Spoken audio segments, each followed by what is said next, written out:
어린 시절 우리가 시골에 살 때 보면 작은 산골짜기로 들어가면 나무나 돌에 천을 걸어놓고 그 앞에서 비는 사람들이 참 많았습니다.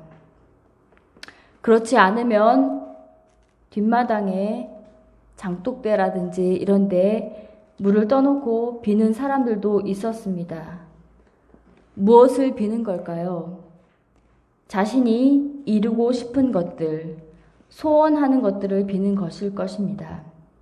그렇다면 우리 믿는 성도들이 하나님께 기도하는 것과 무슨 차이가 있을까요? 단순히 우리가 원하는 것을 마냥 들어달라고 졸라대는 것이면 세상의 사람들이 자기만의 신에게 비는 행위와 별반 다를 것이 없다는 사실입니다. 오늘의 본문은 9장에서 19장에 이르는 예루살렘으로 가는 길의 결론부에 해당됩니다. 바로 예수님은 제자들에게 제자 훈련을 하고 계십니다. 예수님께서 제자들에게 하신 말씀의 목적은 바로 오늘 본문의 1절에 해당하는 본문입니다.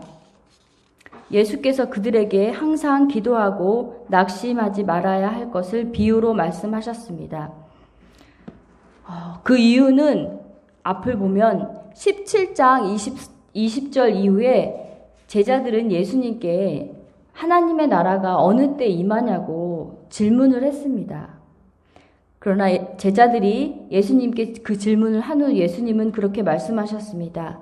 여기 있다 저기 있다고도 못하리니 하나님의 나라는 너희 안에 있다고 말씀하시면서 인자가 올 때 박해와 어려움이 닥칠 것인데 낙심하지 말고 믿음으로 기도하라는 말씀입니다.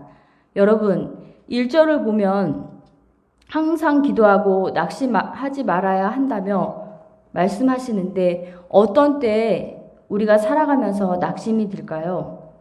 이 낙심이란 단어는 바로 엔카케오인데요. 영혼이 약해지다, 피곤해지다, 재밌는 표현 중에 졸도하다라는 뜻도 있더라고요. 얼마나 힘이 들었으면 영혼이 졸도하다라는 표현을 썼을까 참 우스웠습니다. 그 생각해 보니까 응답이 지연될 때 낙심, 하나님의 뜻과 나의 뜻이 간극이 되게 클 때 그럴 때 낙심이 올 것입니다. 고3 학생이 열심히 기도했는데 원하는 대학은 고사하고 전혀 반대의 결과가 나타날 때 그때 낙심하기 쉽습니다. 우리에게 주어지는 현실도 그리 호락호락하진 않습니다. 힘겨운 인생길, 로뎀나무 그늘 아래 있는 엘리야를 한번 떠올려 보세요. 주의 일을 하다가 그것도 열심히 하다가 내 계획과는 전혀 다른 결과가 주어질 때 한없는 낙심에 빠질 수가 있습니다. 낙심, 좌절, 또 삶의 문제, 건강의 여러 가지 어려움을 만난 우리에게 기도는 바로 엘리야를 일으킨 천사의 물 한 병, 떡 한 조각의 위로와도 같습니다. 낙심도 큰 성과 같아 그 속에 둘러싸이면 여리고성처럼 견고해서 빠져나오기 쉽지 않습니다. 그럴 때 기도도 되지 않을 수가 있습니다. 그러나 선하시고 신실하신 하나님, 신실하신 그 믿음은 삼겹줄과 같아서 그 믿음이 우리의 온전하신 믿음의 여정으로 안전하게 인도해 줄 줄 우리는 믿습니다. 오늘 예수님께서 하신 비유의 등장을 한번 살펴보면 불의한 재판관과 과부가 등장하고 있습니다. 불의한 재판장은 바로 우리가 쉽게 말하는 속물과도 같은 존재입니다. 교양도 없고 식견도 좁고 세속적인 일에만 급급하는 사람입니다. 이와 반대로 과부는 이스라엘 사회에서 가장 아주 작은 약자이며 누군가에게 기댈 곳이 없는 사람입니다. 어찌 되었는지 그 여인이 원한이 생겨서 그것을 누구에게 해결해 달라고 할 존재가 없어서 이 재판관에게 가서 자주 이야기를 했습니다. 지금으로 말하면 1인 시위도 하고 피켓 시위도 하고 출퇴근할 때 그 사무실 앞에 가서 피켓을 들고 내 원한을 풀어주세요 하고 계속 이 재판장을 힘들게 하였습니다. 이 당시 사회를 보면 여자는 사람의 수에 들어가지 못했습니다. 그래서 대부분 재판장에게 나갈 때는 주로 남자가 나갔습니다. 그런데 얼마나 처지가 딱했는지 이 여인이 자신의 그 원한 때문에 재판장에게 나갈 수 없음에도 불구하고 매일매일 찾아가서 이 재판장을 힘들게 했습니다. 이 여인의 신원함이 계속되니 재판장은 생각하기를 하나님을 두려워하지 않고 내가 사람을 무시하나 라고 생각했습니다. 사실 자신에게 어떤 이득이 되는 것이 하나도 없기 때문에 도와줄 이유가 없다고 생각했습니다. 우리 5절을 함께 보시겠습니다. 5절을 보시면 이 과부가 나를 번거롭게 하니 내가 그 원한을 풀어주리라. 그렇지 않으면 늘 와서 나를 괴롭게 하리라 하였느니라 라고 되어 있습니다. 이 번거롭게 하다의 단어를 보면 눈탱이를 치다라는 의미입니다. 휘포피아조라는 뜻인데요. 이 여인이 무슨 눈을 치겠습니까? 그런데도 불구하고 이 여인의 그 자세가 얼마나 결연하고 정말 나중에는 나에게 이런 피해까지 줄 만한 그 여인의 마음 자세를 오늘 이 원어는 표현하고 있습니다. 그만큼 절박한 모습이었기 때문입니다. 그 여인의 모습을 통해서 이 재판관은 내적인 갈등을 겪다가 끝내는 원한을 풀어주어야겠다는 결론에 이릅니다. 그 이유는 자신이 받게 될 피해가 너무 크고 컸기 때문입니다. 이 재판관을 보면 정말 지극히 자기 자신에 대해서는 얼마나 끔찍한 사람인지 알 수 있습니다. 여러분, 이 불의한 재판관과 억울함을 호소하는 과부의 이야기를 통해 우리가 생각해 볼 수 있는 것은 과부가 재판장에게 내 원한을 풀어달라고 조르듯 기도를 얼마나 해야 들어주시냐는 것입니다. 1시간 기도하면 들어주시고 50분 기도하면 응답하지 않으시는 하나님이십니까? 우리가 범하는 오류는 기도를 많이 해야 들어주신다. 때 써야지 들어주신다. 이런 생각을 가지고 있습니다. 무조건 조르듯 하나님께 다 기도하면 들어주실 거라는 오류를 범하기 쉬운데 그러다가 고난이 오면 또 상상하기 어려운 문제가 생겼을 때 단순히 하나님은 나의 유익을 채워주시는 분으로 오해한다면 이 기도를 포기하기 쉬울 것입니다. 우리가 생각하지 못했던 고난이 찾아오면 그분은 하나님이 아니라고 생각할 수 있습니다. 그래서 낙심해서 하나님을 떠나는 경우가 많이 생기는 것을 우리는 주변에서 볼 수 있습니다. 제가 이 본문을 준비하면서 잠깐 새롭게 하소서에 우리 이동원 목사님이 나오시는 간증을 한번 들었습니다. 작년에 건강하고 유능했던 아들이 대장암 판정을 받고 하늘나라에 갔습니다. 이해할 수 없는 아들의 질병을 보면서 기적을 바라며 기도했습니다. 어느 날 과연 이 아들을 고쳐주신다는 믿음이 있었지만 주님이 조용한 내적인 음성으로 내 아들은 하나님 앞에 설 준비가 되었냐라는 질문을 하셨다는 겁니다. 그래서 아들에게 그런 질문을 해보았다고 합니다.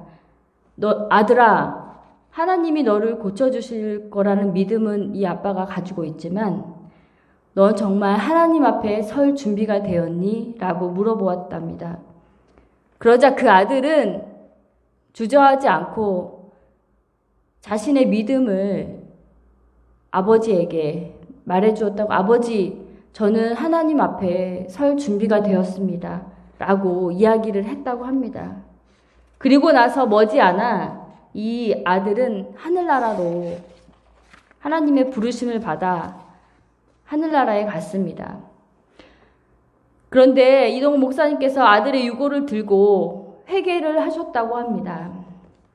그 잘난 내 아들, 좋은 학교 들어갈 때 학교 떨어져서 아파하는 부모의 심정을 몰랐으며, 로스쿨 다니면서 변호사가 되었을 때 어렵고 힘들어 실패하는 세상의 아들의 마음을 헤아리지 못했다는 회개를 하나님께서는 하게 하셨다고 합니다. 그래서 그 고난을 통해서 목사님은 곧 아파하는 세상의 아들들을 세워줘야 되겠다는 새로운 사명을 발견하셨다고 들었습니다. 여러분, 고난을 통해서 힘든 시간을 보냈지만 그 속에서 원망도, 탄식도, 눈물도 있었지만 결론은 하나님을 향한 감사로 마무리하는 그런 모습을 보았습니다. 마치 시편의 많은 기자들이 하나님 앞에 탄식하며 원망하다가 또 주님께 읊조리다가 나중엔 회개하다가 나중엔 감사하는 그런 모습이 그 간증 속에서 담겨 있더라고요. 무엇이 그를 그 깊은 낙심 가운데 건져낼 수 있었을까? 바로 기도입니다. 기도는 관계입니다. 더 깊은 자리로 우리를 인도하십니다. 단순히 그냥 조르는 신앙, 떼써서 얻어내려는 그런 믿음과 얄팍한, 그것도 사실은 신앙이라고 볼 수 없지만요. 눈빛만 봐도 무슨 생각을 하고 있는지 헤아려주는 깊은 관계의 자리로 주님은 우리를 이끄시기 원하십니다. 예수님의 비유는 우리에게 가르쳐주고 싶어하는 것이 또 있습니다. 불의한 재판장과는 달리 하나님께서 택하신 자들의 원한을 속히 풀어주시는 분이라는 것입니다. 7절을 보면 하물며라는 단어가 나옵니다. 불의한 재판장에 이어서 바로 등장하는 하나님과 대조하는 역할을 합니다. 이 대조는 바로 차이점을 드러내기 위해서, 강조하기 위해서 사용할 때 쓰는 단어입니다. 지극히 자기 유익, 자기 사랑을 기반한 재판장과는 달리 과부의 부르짖음을 듣고 그 원한을 풀어주시는 하나님을 강조하기 위해서입니다. 자기 백성의 간구하는 그 간구를 들으시는 하나님, 속히 응답하시는 하나님, 무엇보다 이 과부의 원한과 그 한맺힌 원수의 그 압제에서 그 원한을 풀어주시는 하나님을 강조하기 위해서입니다. 여러분, 사라의 눈을 피해서 도망친 하갈과 이스마엘이 먹을 것이 없어서 죽게 되었을 때 하갈이 내 아들이 죽는 것은 난 도저히 볼 수 없습니다라고 읊조릴 때 눈을 밝히사 샘을 발견하게 하셔서 마시게 하시고 그들에게도 큰 민족을 이루게 하실 거라고 약속하셨습니다. 그리고 또한 히스기야가 왕이었을 때 아수르가 유다를 점령했습니다. 아수르는 항복하라는 편지를 유다에게 보냈지만 히스기야는 편지를 펴놓고 밤새도록 기도했습니다. 다음 날 아침 히스기야가 일어나 보니 아수르의 군사 18만 5천 명이 시체가 되었습니다. 살아있는 사람이 한 명도 없었습니다. 하룻밤 사이 히스기야의 부르짖음을 통해서 하나님은 속히 그렇게 응답하셨습니다. 오늘의 이 말씀을 통해서 이 과부가 재판장에게 나아가 조르는 것처럼 우리도 그렇게 하라라는 것으로 결론 내는 것은 그 의도에 맞지 않습니다. 그럼 우리에게 하시고자 하는 메시지는 무엇일까요? 항상 기도하고 낙심하지 마라. 왜? 비유의 결론은 그러나 인자가 올 때 세상에서 믿음을 보겠느냐라고 말씀하셨던 이유는 무엇일까요? 바로 인자가 올 때는 믿음 있는 자를 보겠냐는 뜻은 믿음을 볼 수 없다라는 의미가 아닙니다. 그 믿음을 반드시 가지고 있어야 한다라는 뜻의 수사 의문문입니다. 다시 말해서 과부의 모습처럼 예수님 재림 때까지 끈질긴 기도의 믿음을 반드시 가지고 있어야 한다는 강조의 문장인 것입니다. 초기 교회의 성도들이 신랑 대신 예수님을 잃어버린 과부처럼 어려움을 겪을 때 재림의 시대, 하나님의 나라를 완성하는 그날까지 마침내 우리의 기도를 들으시고 응답하실 것이라는 그 믿음을 가지고 낙심하지 말며 기도하라는 우리 주님의 당부이십니다. 이제 마지막으로 말씀을 정리하겠습니다. 저는 이 말씀을 제 자신에게 한번 적용해 보았습니다. 원래 제가 지난주에 이 본문을 가지고 설교하려고 했던 제 차례였는데 갑자기 예림이가 코로나가 터졌잖아요. 그래서 사실 저에게 증상도 없었고 저는 PCR을 계속 했기 때문에 그냥 할까 했는데 가슴이 되게 먹먹하면서 이 말씀을 전하지 말라라는 계속 그런 게 있었어요. 그래서 제가 죄송하게도 우리 임 목사님한테 코로나 이제 얘기를 드리면서 이제 순번이 바뀌게 되었어요. 그래서 제가 이제 이번 주에 이제 설교 본문을 다시 이 본문으로 정하면서 이번에 정기총회 때 안 되겠구나라는 건 저 알았어요. 이 본문을 딱 가지면서 하나님이 나한테 낙심하지 말고 기도하라 라는 이 본문을 통해서 앞으로 나타날 결과에 대해서 하나님께서 기도함으로 네 마음에 준비하고 무장하라는 그런 저는 제 개인적인 저는 그 말씀으로 받았거든요. 그래서 목사님께서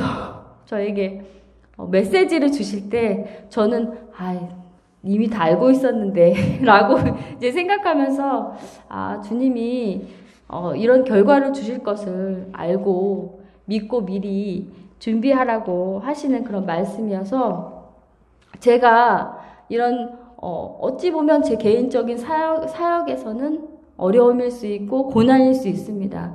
그런데도 불구하고 주님의 말씀을 제가 믿고 의지하면서 어려움이 당했을 때 낙심하지 않고 기도할 때 여러분 낙심하지 말고 기도하세요 하면 우리 이 말씀을 듣는 성도 여러분들께서 그래 낙심하지 말고 기도해야겠다.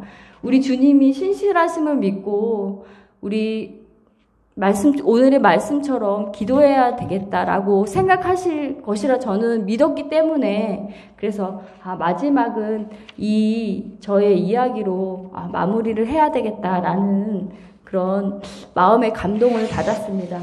여러분 그러시지요? 아멘이시지요? 네, 우리 함께 기도하겠습니다. 하나님 아버지 감사를 드립니다. 신랑 되신 예수님을